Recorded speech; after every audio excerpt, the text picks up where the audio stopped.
Bienvenido al canal de Narraciones Budismo. Sutra Ratnakuta. Sutra de la determinación de la disciplina. Las preguntas de Upali. Vinaya Vinischayopali Paripracha. Traducido por Upasaka Losangyatso. Ratnakuta número 24. El noble Sutra Mahayana de la determinación de la disciplina. Las preguntas de Upali. Arya Vinaya Vinischayopali Paripracha Nama Mahayana Sutra. Catálogo Taisho número 310. Página 514-519. Esto he oído. Cierta vez el Buda estaba residiendo en el jardín de Anathapindika, en la arboleda de Jeta, cerca de Srasvasti, acompañado por 1250 monjes y 500.000 bodhisattvas, grandes seres, mahasattvas. El honrado por todo el mundo. Esta es la traducción china de la palabra sánscrita Bhagavat. Posó sus ojos en esa asamblea y los inspeccionó como un rey de los nagas o de los elefantes. Entonces él preguntó a los bodhisattvas, los grandes seres: hombres virtuosos, ¿quién de entre vosotros puede, en la era degenerada, proteger y sostener el Dharma verdadero? ¿Quién de entre vosotros puede abrazar el Dharma que lleva a la perfecta iluminación? El Dharma que al Tathagata le llevó incalculables cientos de miles de millones de miriadas de eones acumular y que permanece seguro en las enseñanzas secretas que llevan a la maduración de todos los seres a través de diversos medios hábiles. Entonces el Bodhisattva Maitreya se levantó de su asiento, descubrió su hombro derecho, se arrodilló sobre su rodilla derecha y juntando las palmas de sus manos dijo: honrado por todo el mundo, en la era degenerada, yo puedo proteger y sostener el Dharma que lleva a la perfecta iluminación. El Dharma que al Tathagata le llevó incalculables cientos de miles de millones de miriadas de eones acumular.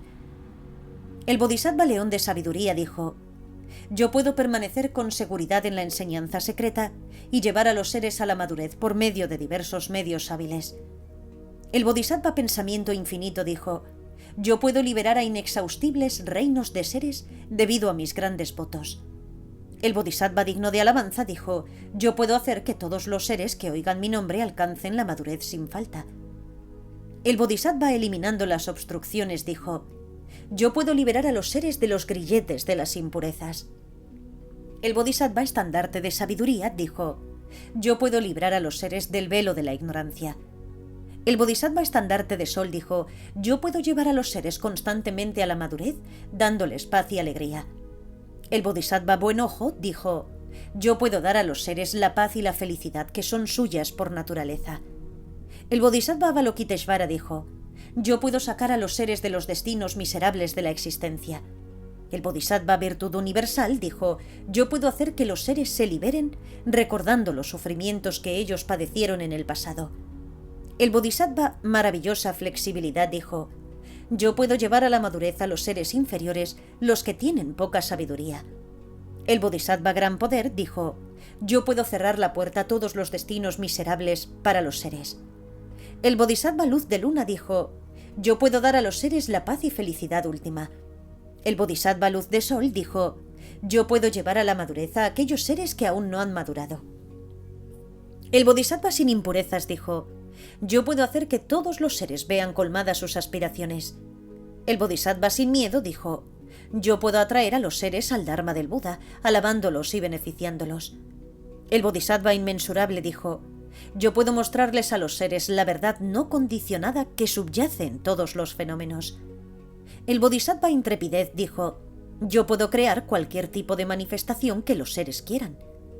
El Bodhisattva Tesoro Encontrado dijo: yo puedo liberar a los seres de todos los obstáculos. El Bodhisattva Diamante dijo: yo puedo revelar a los seres el sendero correcto. El Bodhisattva Sin Mancha dijo: yo puedo amar y proteger a todos los seres y por ello llevarlos a la madurez. El Bodhisattva Luz Dorada dijo: yo puedo aparecer bajo diversas formas corporales para llevar a los seres a la maduración.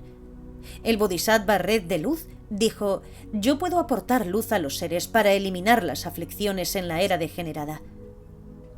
Cuando Shariputra oyó a los valientes bodhisattvas hacer semejantes grandes votos para llevar a la madurez a los seres, él se maravilló ante este evento sin precedentes y dijo al Buda: supremamente extraordinario, honrado por todo el mundo. Estos bodhisattvas son inconcebibles. Están llenos de gran compasión y pureza. Ellos se adornan con valentía y esfuerzo. Ellos no pueden ser penetrados o corrompidos por ningún ser, ni pueden ser eclipsados por ninguna brillantez. Honrado por todo el mundo, yo alabaré las extraordinarias gestas de los bodhisattvas. Ellos pueden dar libremente todo lo que tienen a cualquiera que lo pida, incluyendo sus cabezas, ojos, oídos, nariz, cuerpos, manos y pies. Honrado por todo el mundo. Yo con frecuencia pienso que si un bodhisattva no tiene ningún miedo, incluso cuando se ve forzado a dar todo lo que tiene, tanto externo como interno, entonces él tiene que ser un bodhisattva inconcebible y liberado. El Buda respondió a Shariputra: así es, tal como tú has dicho.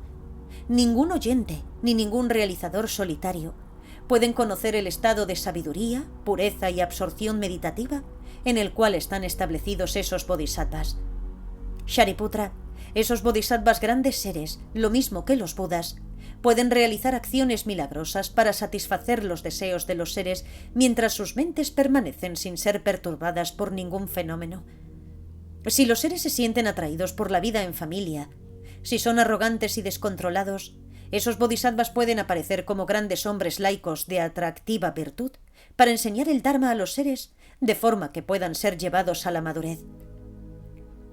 Si los seres con gran fuerza se hacen arrogantes, los bodhisattvas pueden aparecer con la forma de un gigantesco Narayana y explicarles el Dharma de forma que puedan ser subyugados.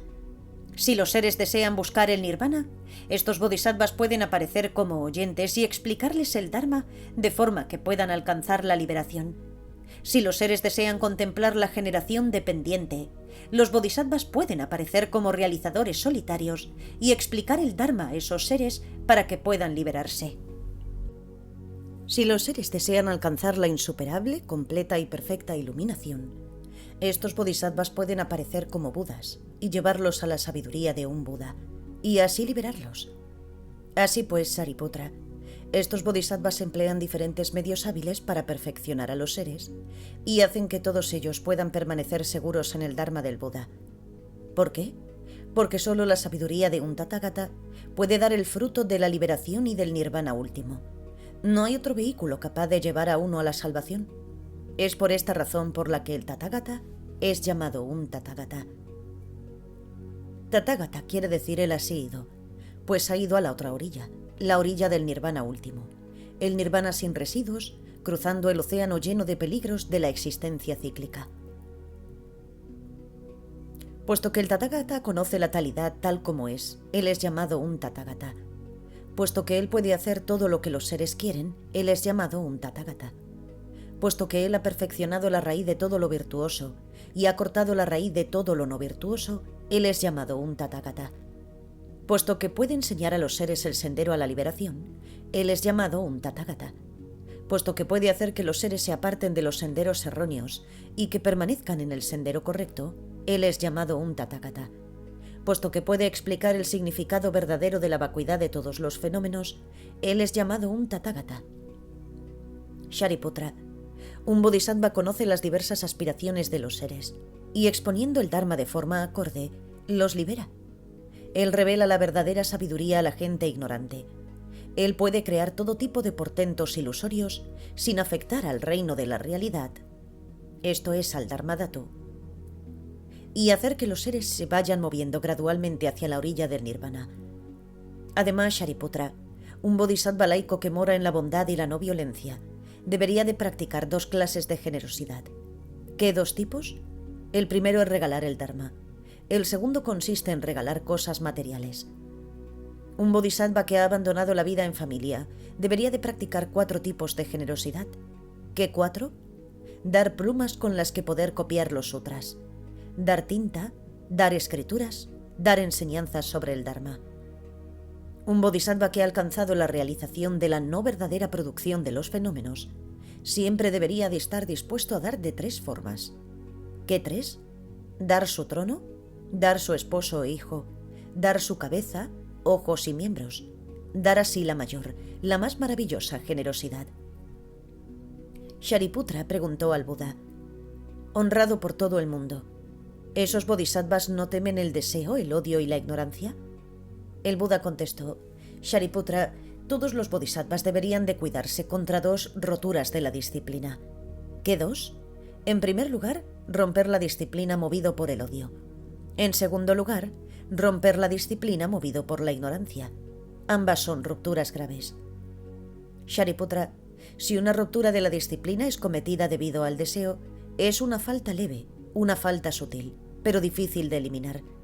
Si es debida al odio, es burda, una falta grave, pero fácil de eliminar. Si es debida a la ignorancia, es muy grave, una falta profundamente asentada y muy difícil de eliminar. ¿Por qué? El deseo es la semilla de todos los tipos de existencia. Hace que uno esté envuelto en la existencia cíclica sin final. Por esta razón es tenue y sutil, pero difícil de cortar. Uno que rompe los preceptos debido al odio caerá en los estados miserables de la existencia, pero puede liberarse rápidamente del odio. Uno que rompe los preceptos debido a la ignorancia caerá en los 8 grandes infiernos y tendrá grandes dificultades para ser liberado de la ignorancia. Además, Shariputra, si un bodhisattva ha cometido alguna de las 4 faltas que llevan a la expulsión de la sangha, esto es, parayika, el mantener relaciones sexuales con un ser humano o animal, robar, tanto en una zona habitada como deshabitada, matar a un ser humano, hacer que lo maten o regocijarse de su muerte, incluido un embrión, mentir sobre los logros de uno. En ese caso, él debería confesar rápida y sinceramente sus acciones erróneas ante 10 monjes que mantengan una disciplina pura. Si un bodhisattva ha cometido alguna de las faltas que requieren una reunión comunal, esto es, sanghadisesa, son 13 preceptos. La descarga de semen, excepto durante el sueño. El contacto lujurioso con una mujer. Los comentarios lujuriosos hechos a una mujer. Requerir favores sexuales de una mujer. Arreglar una cita o matrimonio entre hombre y mujer. Construir una cabaña sin permiso de la sangha o una cabaña de gran tamaño. Hacer que alguien construya para nosotros esa cabaña. Hacer cargos infundados respecto a otro monje. Hacer cargos contra otro monje sabiendo que es mentira. Generar una cisma, incluso tras haber sido reprendido 3 veces. Apoyar al generador de un cisma, incluso tras haber sido reprendido 3 veces. Rechazar una crítica bien fundada, incluso tras haber sido reprendido 3 veces. Criticar la justicia del destierro de uno mismo, incluso tras haber sido reprendido 3 veces. Así pues, si un bodhisattva ha cometido algunas de estas faltas que requieren una reunión comunal, él debería confesar sus faltas a 5 monjes que mantengan una disciplina pura. Si un bodhisattva está afectado por la pasión hacia una mujer, o siente atracción hacia ella porque ha intercambiado miradas, él debería de confesar rápidamente sus acciones erróneas a 1 o 2 monjes que mantengan una disciplina pura. Shariputra, si un bodhisattva ha cometido alguna de las 5 grandes transgresiones, estas son matar a la madre, matar al padre, hacer sangrar a un Buda, matar a un arhat, crear disensión en la sangha, una de las 4 faltas que llevan a la expulsión de la sangha, o una de las 13 faltas que requieren una reunión comunal, o ha causado daño a las estupas o a los monjes, o ha cometido alguna otra transgresión, él debería de arrepentirse en la soledad día y noche ante los 35 Budas, diciendo: yo, el llamado, tomo refugio en el Buda, el Dharma y la Sangha. Me postro ante el Buda Sakyamuni. Me postro ante el Buda diamante indestructible. Me postro ante el Buda luz preciosa. Me postro ante el Buda noble rey de los Nagas. Me postro ante el Buda soldado vigoroso. Me postro ante el Buda alegría en el esfuerzo. Me postro ante el Buda llama preciosa. Me postro ante el Buda preciosa luz de luna. Me postro ante el Buda manifestando ausencia de ignorancia. Me postro ante Buda luna preciosa. Me postro ante el Buda inmaculado. Me postro ante el Buda no corrompido. Me postro ante el Buda donante de coraje. Me postro ante el Buda puro. Me postro ante el Buda generosidad pura. Me postro ante el Buda Varuna. Me postro ante el Buda Dios de las aguas. Me postro ante el Buda virtud firme. Me postro ante el Buda, mérito de la madera de sándalo. Me postro ante el Buda, infinitas cantidades de luz. Me postro ante el Buda, virtud brillante. Me postro ante el Buda, confianza en la virtud. Me postro ante el Buda, Narayana. Me postro ante el Buda, flor de mérito. Me postro ante el Buda, realizando milagros con la luz del loto. Me postro ante el Buda, riqueza y mérito. Me postro ante el Buda, pensamiento virtuoso.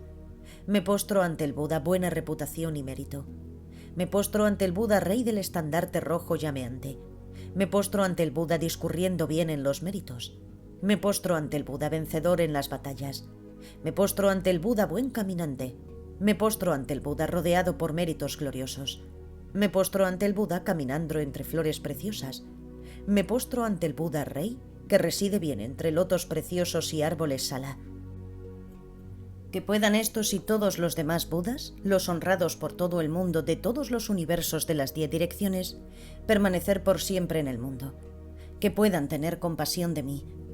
Yo ahora me arrepiento de todas las transgresiones que yo he cometido, que he hecho cometer a otros, de las que me he alegrado cuando otros las han cometido, en esta misma vida y en mis vidas pasadas desde un tiempo sin principio en la existencia cíclica.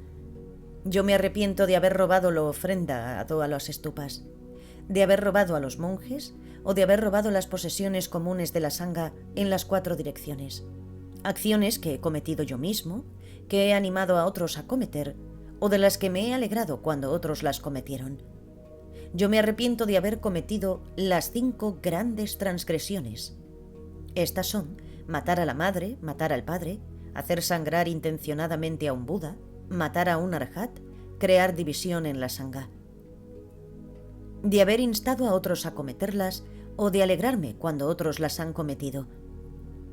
Yo me arrepiento de las 10 acciones no virtuosas, que son las 3 acciones no virtuosas del cuerpo, matar, robar y la conducta sexual impropia, las 4 acciones del habla, mentir, calumniar, emplear palabras hirientes y la charlatanería, y las 3 acciones de la mente, pensamientos de malicia, de codicia y mantener visiones erróneas,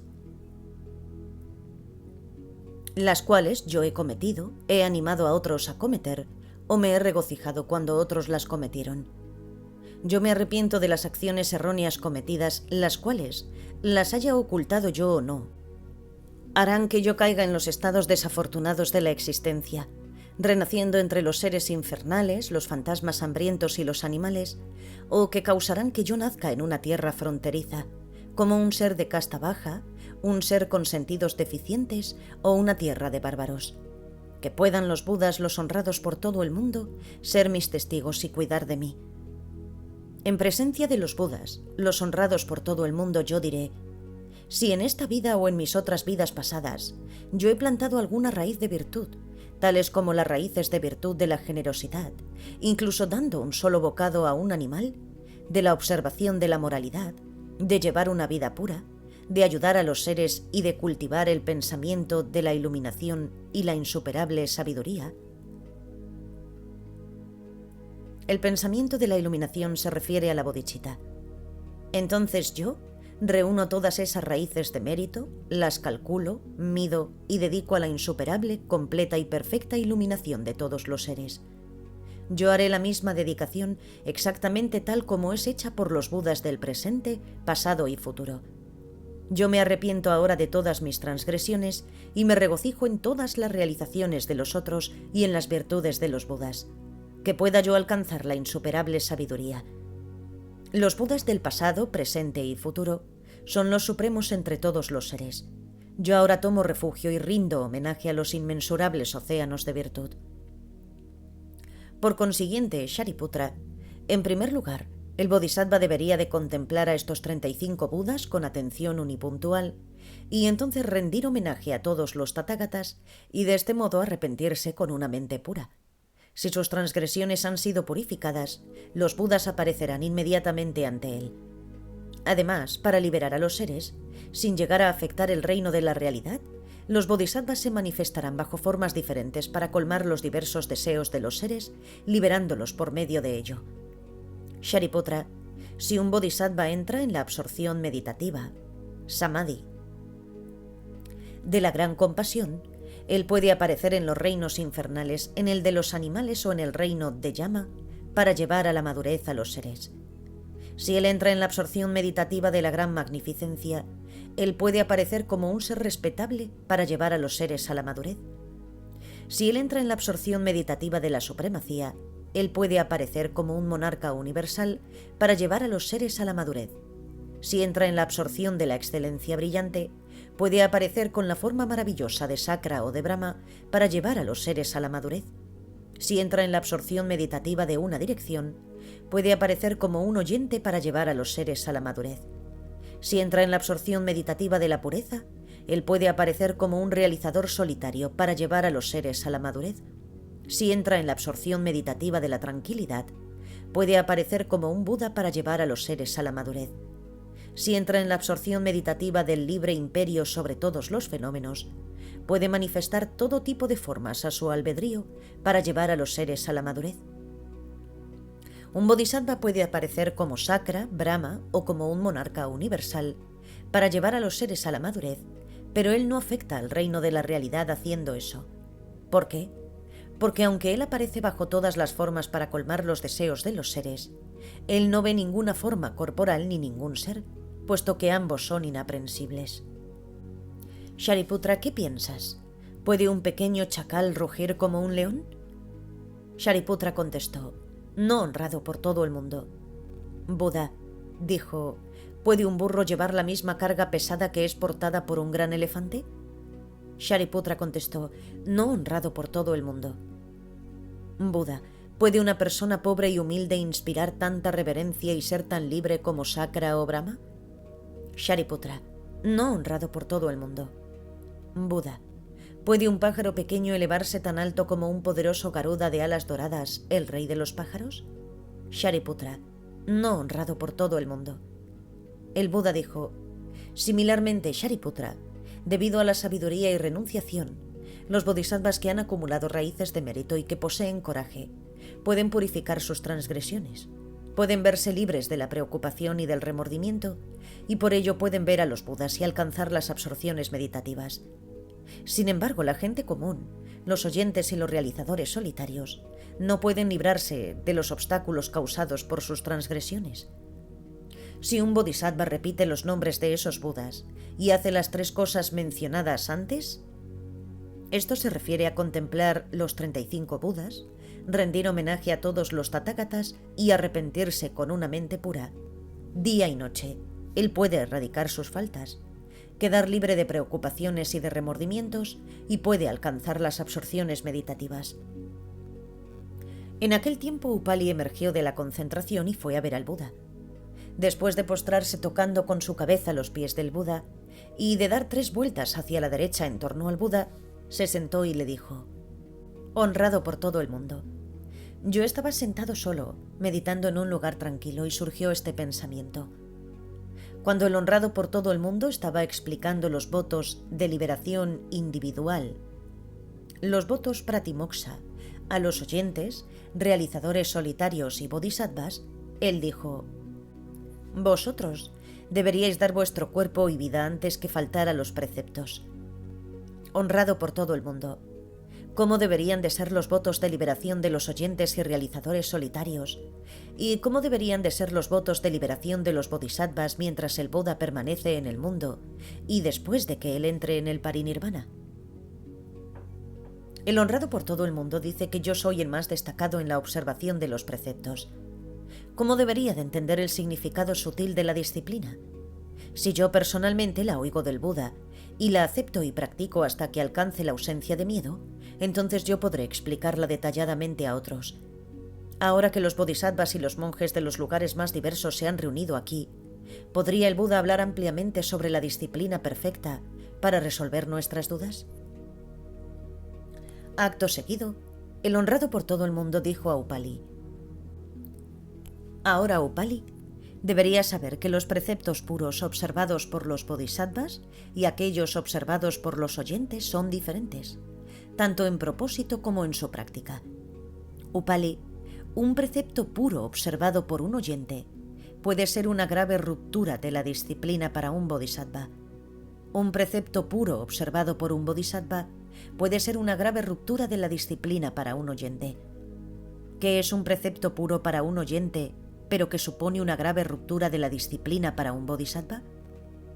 Por ejemplo, Upali, el no engendrar un solo pensamiento de tomar un renacimiento más, es un precepto puro para un oyente, pero es una grave quiebra de la disciplina para un bodhisattva.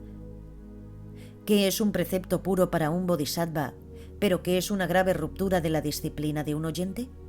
Por ejemplo, seguir la doctrina del Mahayana y tolerar los renacimientos sin aborrecerlos durante un número incalculable de eones es un precepto puro para el bodhisattva, pero es una grave ruptura de la disciplina para el oyente. Por esta razón, el Buda enseña a los bodhisattvas preceptos que requieren no ser observados de forma estricta y literal, pero a los oyentes les enseña preceptos que han de ser observados de forma estricta y literal. Él enseña a los bodhisattvas preceptos los cuales a la vez son permisivos y prohibitivos, pero a los oyentes les enseña solo preceptos que son prohibitivos. A los bodhisattvas les enseña preceptos que son para la mente profunda, pero a los oyentes les enseña preceptos que los guían paso a paso. ¿Por qué los preceptos de los bodhisattvas no necesitan ser observados de forma estricta y literal, mientras que los preceptos de los oyentes han de ser observados de forma estricta y literal? Cuando están manteniendo los preceptos puros, los bodhisattvas deberían de acomodarse a los seres, pero los oyentes no deberían de hacerlo. Por lo tanto, los preceptos de los bodhisattvas no necesitan ser observados de forma estricta y literal, mientras que los preceptos de los oyentes tienen que ser observados de forma estricta y literal. ¿Por qué los bodhisattvas guardan preceptos que son a un tiempo permisivos y prohibitivos, mientras que los oyentes observan preceptos que son solo prohibitivos?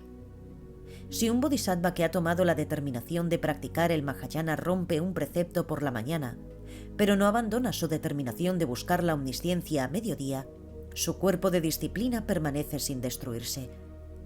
Si él rompe un precepto a mediodía, pero no abandona su determinación de buscar la omnisciencia a la tarde, su cuerpo de disciplina permanece sin destruirse. Si él rompe un precepto a la tarde, pero no abandona su determinación de buscar la omnisciencia a la noche, su cuerpo de disciplina permanece sin destruirse. Si él rompe un precepto a la noche, pero no abandona su determinación de buscar la omnisciencia a medianoche, su cuerpo de disciplina permanece sin destruirse. Si rompe un precepto a medianoche, pero no abandona su determinación de buscar la omnisciencia antes del amanecer, su cuerpo de disciplina permanece sin destruirse. Si rompe un precepto antes de amanecer, pero no abandona su determinación de buscar la omnisciencia a la mañana, su cuerpo de disciplina permanece sin destruirse. Por esta razón, la gente que sigue el vehículo del Bodhisattva, esto es, otro nombre para designar al Mahayana o gran vehículo, guarda preceptos que son permisivos y prohibitivos. Si ellos violan algún precepto, no deberían de llegar a desanimarse y afligirse con un pesar y remordimiento innecesario. Sin embargo, si un oyente rompe algún precepto, él destruye su disciplina pura. ¿Por qué? Porque los oyentes, para erradicar sus impurezas, tienen que guardar los preceptos con tanta intensidad como si estuvieran salvando sus cabezas del fuego. Ellos solo aspiran al nirvana. Por esta razón, ellos guardan los preceptos que son solamente prohibitivos. Además, Upali, ¿por qué los bodhisattvas guardan preceptos para la mente profunda, mientras que los oyentes guardan preceptos que los guían paso a paso?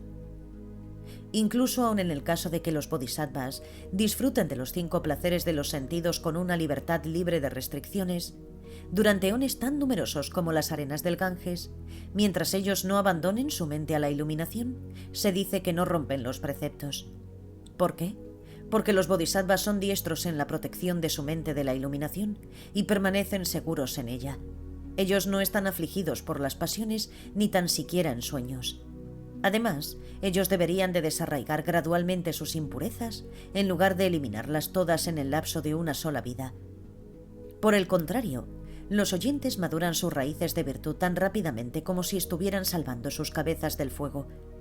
Ellos no quieren emplear ni un solo pensamiento en tomar un renacimiento más.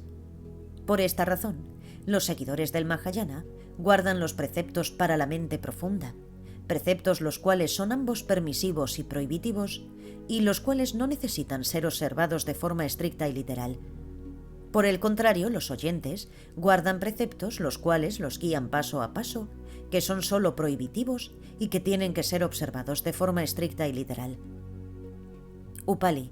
Para aquellos que siguen el Mahayana es muy difícil alcanzar la insuperable, completa y perfecta iluminación. No pueden conseguirla a menos que estén equipados con grandes y excelsas virtudes. Por lo tanto, los bodhisattvas nunca sienten rechazo, incluso en el caso de que estén envueltos en la existencia cíclica durante un número incalculable de eones. Por esto es por lo que el Tathagata, a través de su observación, encuentra que él no siempre debería de enseñar la doctrina de la renunciación a los seguidores del Mahayana, ni debería de enseñarles siempre la manera de realizar el nirvana rápidamente. En vez de ello, a ellos se les debiera de enseñar la doctrina profunda, maravillosa y libre de impurezas, la cual está unida con la bondad y la alegría, la doctrina de desapego, libre del pesar y del remordimiento, la doctrina de la vacuidad sin obstáculos, de forma que tras oírla, los bodhisattvas no se cansarán de estar envueltos en la existencia cíclica y alcanzarán la insuperable, completa y perfecta iluminación sin falta. Entonces Upali preguntó al Buda: honrado por todo el mundo, supongamos que un bodhisattva quiebra un precepto movido por el deseo, otro lo hace movido por el odio y aún otro lo hace impelido por la ignorancia. Honrado por todo el mundo, ¿cuál de estas tres transgresiones es la más grave? El honrado por todo el mundo contestó a Upali: si, mientras está practicando el Mahayana, un bodhisattva continúa rompiendo los preceptos debido al deseo, durante eones tan numerosos como las arenas del Ganges, su falta aún es de rango menor. Si un bodhisattva rompe los preceptos movido por el odio, aunque sea solo una vez, su falta es más grave. ¿Por qué? Porque un bodhisattva que quiebra los preceptos debido al deseo, aún está abrazando a los seres, mientras que un bodhisattva que quiebra un precepto impulsado por el odio, olvida a todos los seres. Upali. Un bodhisattva no debería de temer a las pasiones que puedan ayudarlo a mantenerlo abrazando a los seres, pero debería de temer a las pasiones que pueden hacer que él olvide a los seres. Upali, como han dicho los Budas, el deseo es difícil de abandonar, pero es una falta ligera. El odio es fácil de abandonar, pero es una falta grave. La ignorancia es difícil de abandonar y es una falta muy grave. Upali, cuando están envueltos en las impurezas, los bodhisattvas deberían de tolerar las transgresiones pequeñas, las cuales son difíciles de evitar, pero no deberían de tolerar las transgresiones graves, las cuales son fáciles de evitar, ni tan siquiera en un sueño. Por esta razón, si un seguidor del Mahayana rompe los preceptos, impulsado por el deseo, yo digo que no es un transgresor. Pero si él rompe los preceptos movido por el odio, es una falta grave, una transgresión grande, un acto grave y degenerado, el cual causa tremendos obstáculos al Dharma del Buda. Upali, si un bodhisattva no está completamente versado en la disciplina, él sentirá el temor cuando comete transgresiones ocasionadas por el deseo, pero no sentirá temor cuando lo haga movido por el odio. Si un bodhisattva está bien versado en la disciplina, él no sentirá temor cuando transgrede impulsado por el deseo, pero tendrá miedo cuando lo que lo mueve es el odio. Entonces, desde el medio de la asamblea, Manjushri, el príncipe del Dharma, preguntó al Buda: honrado por todo el mundo, cuando los fenómenos a nivel último son disciplina, ¿por qué son necesarias las regulaciones? El Buda contestó a Manjushri: si la gente ordinaria supiera que todos los fenómenos a nivel último son disciplina, entonces el Tathagata no les enseñaría los preceptos. Pero puesto que ellos no conocen eso, el Tathagata les enseña gradualmente las normas que llevan a la iluminación.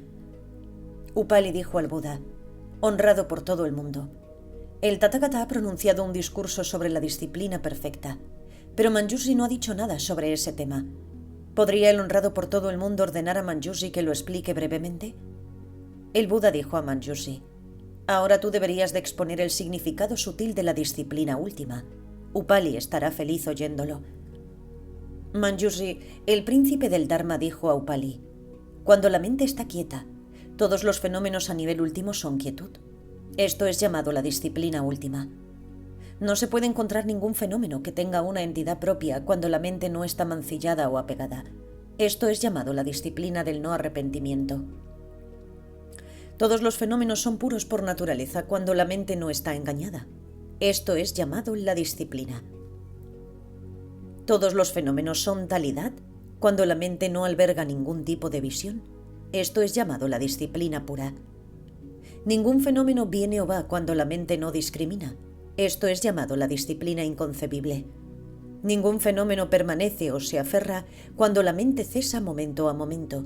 Esto es llamado la disciplina de la purificación de los mundos. Todos los fenómenos permanecen en la vacuidad cuando la mente está libre de todos los signos. Esto es llamado la disciplina de la perfección intrínseca. Los fenómenos no tienen pasado, presente y futuro, puesto que no pueden ser aprendidos. Esto es llamado la disciplina de la igualdad de los tres tiempos. Ningún fenómeno puede ser establecido cuando la mente está en la igualdad. Esto es llamado la disciplina de la resolución permanente de la duda. Upali, esta es la disciplina última del reino de la realidad, por la cual los budas, los honrados por todo el mundo, han alcanzado la budeidad. Un hombre virtuoso que no observa bien esto está muy alejado de mantener puros los preceptos del Tathagata. Acto seguido, Upali dijo al Buda: honrado por todo el mundo, la doctrina que expone Manjushri es inconcebible. El honrado por todo el mundo dijo a Upali: Manjushri expone el Dharma en base a la inconcebible liberación libre de impedimentos. Por esta razón, cualquier doctrina que él exponga posibilita que uno se libre de las formaciones mentales, lo cual es la liberación de la mente. Él hace que los arrogantes dejen su arrogancia. Upali preguntó al Buda: ¿qué es lo que constituye la arrogancia de un oyente de un bodhisattva? El Buda respondió a Upali: si un monje piensa que ha erradicado el deseo, él es arrogante. Si piensa que ha erradicado el odio y la ignorancia, es arrogante. Si piensa que el deseo es diferente del Dharma de los Budas, es arrogante. Si piensa que el odio es diferente del Dharma de los Budas, es arrogante. Si piensa que la ignorancia es diferente del Dharma de los Budas, es arrogante. Si dice que ha ganado algo, es arrogante. Si dice que ha realizado algo, es arrogante. Si dice que ha obtenido la liberación, es arrogante. Si dice haber percibido la vacuidad, la ausencia de signos y la ausencia de deseo, es también arrogante. Si dice percibir el no surgimiento y la no acción, es arrogante. Si dice percibir la existencia de los fenómenos, es arrogante. Si dice percibir la impermanencia de los fenómenos, es arrogante. Si dice ¿de qué sirve la práctica, puesto que todos los fenómenos son vacíos?, es también arrogante. Upali, esas constituyen las arrogancias del oyente. ¿Qué es lo que constituye la arrogancia del bodhisattva? Si un bodhisattva piensa que él debería de generar la firme resolución de buscar la omnisciencia, es arrogante. Si piensa que debería de practicar las 6 perfecciones, es arrogante. Si dice, solo confiando en la perfección de la sabiduría uno alcanza la liberación, no hay otro medio, él es arrogante. Si dice que una doctrina es muy profunda y otra no, es arrogante. Si dice que una doctrina es pura y otra no, entonces es arrogante. Si dice, esta es la doctrina de los Budas, esta es la de los realizadores solitarios y esta es la de los oyentes, él también es arrogante. Si él dice, esto debería de ser hecho y eso no debiera de ser hecho, es arrogante. Si dice que una doctrina está cercana a la iluminación y otra no, es arrogante. Si dice este es un sendero correcto pero ese es un sendero erróneo, es arrogante. Si pregunta, ¿puedo alcanzar rápidamente la insuperable, completa y perfecta iluminación o no?, es arrogante. Si dice, todos los fenómenos son inconcebibles y solo yo puedo entenderlos, es arrogante. Si piensa en la insuperable, completa y perfecta iluminación y llega a atarse a ello, entonces es arrogante. Estas constituyen las arrogancias del bodhisattva. Upali preguntó al Buda: honrado por todo el mundo, ¿cómo puede un monje liberarse de la arrogancia? El Buda contestó a Upali: si no está apegado a ninguna doctrina, no importa lo inconcebible que sea, está completamente libre de arrogancia. Entonces, para explicar la enseñanza más en detalle, el honrado por todo el mundo habló en verso. Todas las expresiones verbales surgen de la mente. No debiera de discriminarse entre lo que es Dharma y lo que no. Quien ve el Dharma como inconcebible, siempre vivirá feliz en el mundo.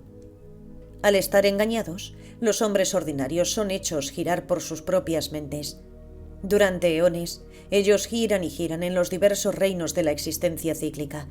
Es verdaderamente inconcebible conocer que la naturaleza de todos los fenómenos es su ausencia de naturaleza inherente. Si un monje permanece atento a los Budas, su pensamiento no es adecuado y su atención mental no es correcta. Haciendo distinciones con respecto a los Budas, él no ve la verdad. Quien piensa sobre la enseñanza de la vacuidad es un necio que discurre por un sendero erróneo. Las explicaciones de la vacuidad son meras palabras, pero palabras y vacuidad son inaprensibles. Quien contempla la enseñanza sobre la quietud debería de saber que la mente es vacía y no nacida. Los reflejos de la mente y las observaciones son todas ellas fútiles y carentes de significado. No pensar haciendo distinciones es ver todos los fenómenos, pues todos los fenómenos son distintos del pensamiento, y todos los pensamientos e ideas son vacíos. Aquel que disfruta contemplando la vacuidad debería de ir incluso más allá del estado sin pensamiento. Los fenómenos, como la hierba y los árboles, carecen de consciencia. Aparte de la mente, son inaprensibles. Los seres no tienen existencia inherente y así son todos los fenómenos. El ojo puede ver mientras hay luz solar, pero no ve nada cuando la noche se cierra. Si el ojo pudiera ver por sí mismo, ¿por qué debería de confiar en condiciones para funcionar? Es debido a la existencia de diversas luces por lo que el ojo puede ver los colores. Puesto que la vista depende de condiciones, es obvio que el ojo por sí mismo no puede ver. Los sonidos agradables se desvanecen apenas oídos, uno no sabe dónde van. Es debido a la discriminación cómo surge el concepto de sonido. Todos los fenómenos no son más que el sonido de las palabras, y las palabras son elaboraciones arbitrarias. No conociendo que esos sonidos no son ni fenómenos ni no fenómenos, las personas corrientes se aferran vanamente a ellos. Yo alabo la generosidad, la cual beneficia al mundo, pero la generosidad es inherentemente vacía. Yo enseño, aunque no hay nada que enseñar.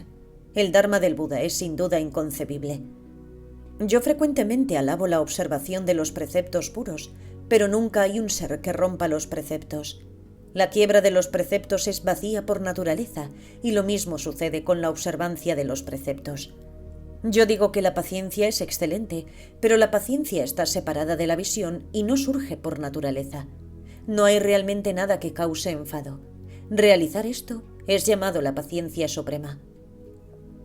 Yo digo que es inigualable el esforzarse vigorosamente día y noche y mantenerse alerta incluso durante el sueño. Sin embargo, aunque uno se haya esforzado durante eones, sus esfuerzos no incrementan ni disminuyen nada. Yo enseño la concentración, la liberación y las absorciones meditativas para mostrar al mundo la puerta hacia la verdad. No obstante, la naturaleza de la verdad no ha cambiado desde el principio, y la meditación de cualquier clase es fabricada meramente para conformarse a los seres. Eso que comprende y observa es llamado sabiduría. Aquel que comprende todos los fenómenos es llamado sabio. Sin embargo, los fenómenos por naturaleza no existen y no hay nadie que observe o comprenda. Yo con frecuencia alabo las prácticas de austeridades y ensalzo a aquellos que se deleitan en esa vía hacia la calma mental. Pero solo aquellos que saben que los fenómenos son inaprensibles pueden ser realmente llamados los puros, los contentados.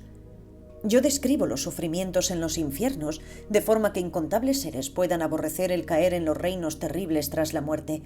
Pero en realidad no hay nadie en esos estados miserables. Nadie puede fabricar allí cuchillos, porras o medios de tortura similares. La discriminación es lo que hace que uno lo vea y que sufra inmensurables torturas al serle aplicados. Los jardines cubiertos de bellas flores y los palacios que destellan con numerosas joyas, esas cosas celestiales no son creadas por nadie. Todas ellas surgen de la mente discriminadora engañada.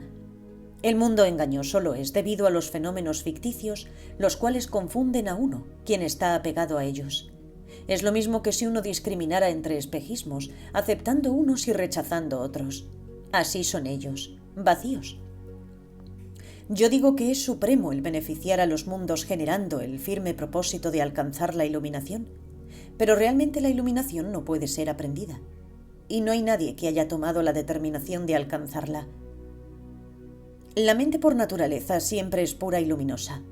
No está mancillada por falsedades o aflicciones. Es lo real. Las personas ordinarias discriminan y de ello engendran apego. No obstante, desde el principio, sus impurezas son vacías.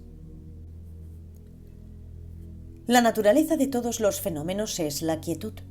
¿Cómo puede haber en ellos apego, rechazo e ignorancia? Aquel que no ve dónde generar apego o generar renuncia, se dice que ha alcanzado el nirvana.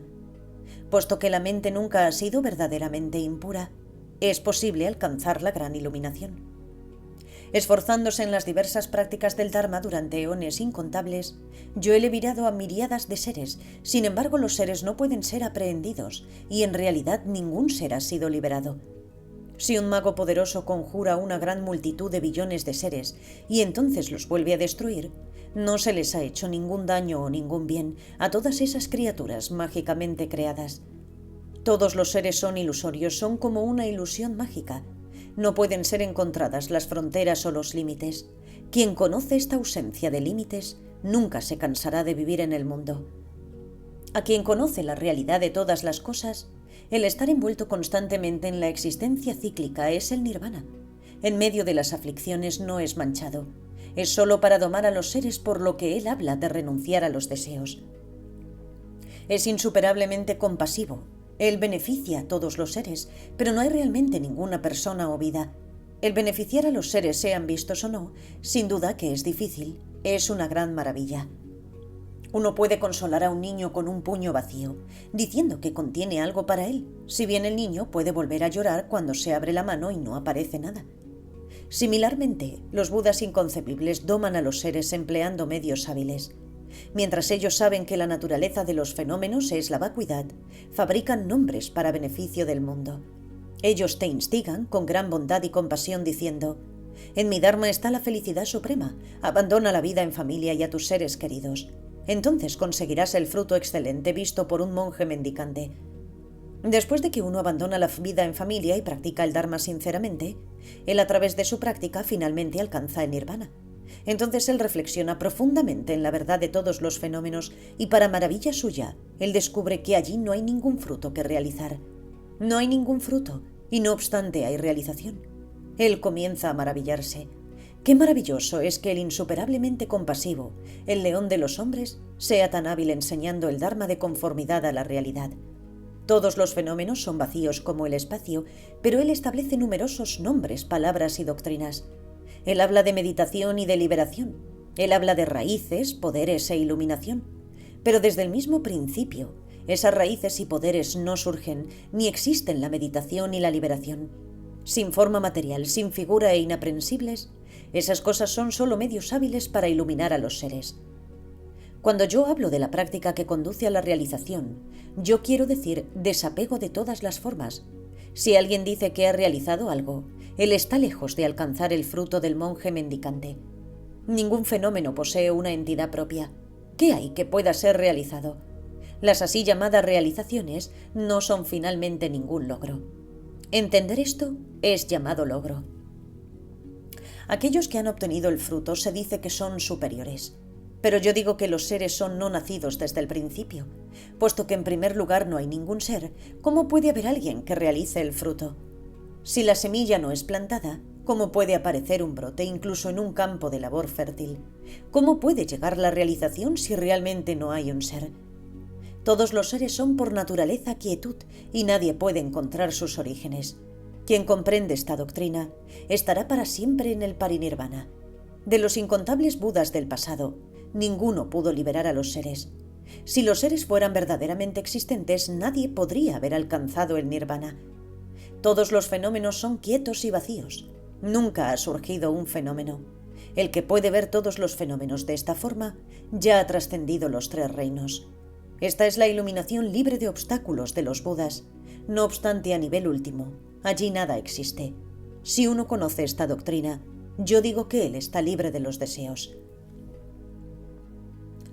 Cuando el honrado por todo el mundo terminó de pronunciar estos versos, 2000 monjes arrogantes pusieron fin a sus impurezas permanentemente y llegaron a liberarse mentalmente, y 60.000 bodhisattvas alcanzaron la realización de la ausencia de una verdadera producción de los fenómenos. Entonces Upali preguntó al Buda, ¿cómo debería ser llamado este sutra? ¿Cómo deberíamos de sostenerlo? El Buda dijo a Upali, este sutra es llamado la disciplina perfecta o la eliminación de la mente y la consciencia. Vosotros deberíais de aceptarlo y sostenerlo con esos nombres. Cuando el Buda hubo enseñado este sutra, el venerable Upali, los monjes, manjushri, los bodhisattvas, grandes seres, los humanos, dioses, asuras y demás, se regocijaron extremadamente en la enseñanza del Buda. Ellos la aceptaron con fe y comenzaron a practicarla con veneración. Fin del sutra. Traducido del sánscrito al chino por el maestro indio Bodhiruchi. Traducido al castellano y anotado por el ignorante y falto de devoción Upasaka Losang Gyatso. Editado a 16 del 4 de 2016. Narrado por Cristina Ingrid P.